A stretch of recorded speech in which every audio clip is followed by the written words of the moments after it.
Diqqat, shoshilinch xabari. Xalqqa Ramazon oyida bir martalik moddiy yordam beriladi. Barcha fuqarolar tezda xabardor bo'ling. Aziz kuzatuvchilar, xabarlarimiz keng tarqalib, barcha fuqarolarga ham yetib borishligi uchun albatta like tugmachasini bosib qo'yishni unutmang. Like bosgan insonni Xudoyim doim qo'llasin. Diqqat qiling. Ramazon oyidagi xayriya tadbirlariga 1 trillion so'm pul mablag'lari ajratildi.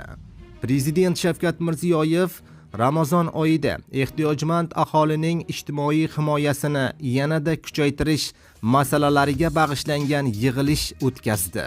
Mehr muruvvat tadbirlarini amalga oshirish uchun Vaf xayriya jamoati fondiga 750 milliard so'm hamda Ijtimoiy himoya milliy agentligi orqali 300 milliard so'm ajratilishi belgilandi.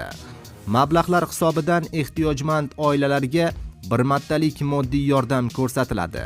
Nogironligi bor shaxslarning davolanish va jarrohlik amaliyoti xarajatlari qoplab beriladi. Davlatimiz rahbari 16 fevral kuni o'tkazilgan yig'ilishda keksalar, yolg'iz va ehtiyojmand fuqarolar holidan xabar olish, og'ir ahvolga tushib qolgan oilalarga amaliy ko'mak berish izgu qadriyat ekanligini ta'kidladi. Yig'ilishda shu maqsadda ishlab chiqilgan Ramazon mehr muruvvat, ahillik va shukronalik oyi shiori ostida kompleks chora-tadbirlar to'g'risida axborot berildi. Ularni amalga oshirish uchun Vaf xayriya jamoat fondiga 750 milliard so'm hamda Ijtimoiy himoya milliy agentligi orqali 300 milliard so'm ajratilishi belgilandi. Ajratilgan mablag'lar hisobidan ehtiyojmand oilalarga bir martalik moddiy yordam ko'rsatilishi, nogironligi bor shaxslarning davolanish va jarrohlik amaliyotlarini amalga oshirilishi qoplab berilishi ko'zda tutildi.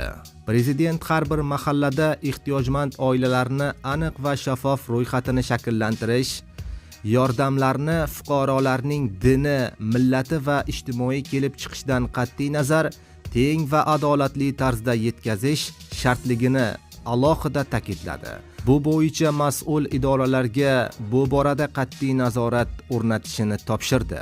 Aziz do'stlar, xabarlarimiz keng tarqalib, barcha fuqarolarga yetib borishligi uchun albatta like tugmachasini bosib qo'yishni unutmang.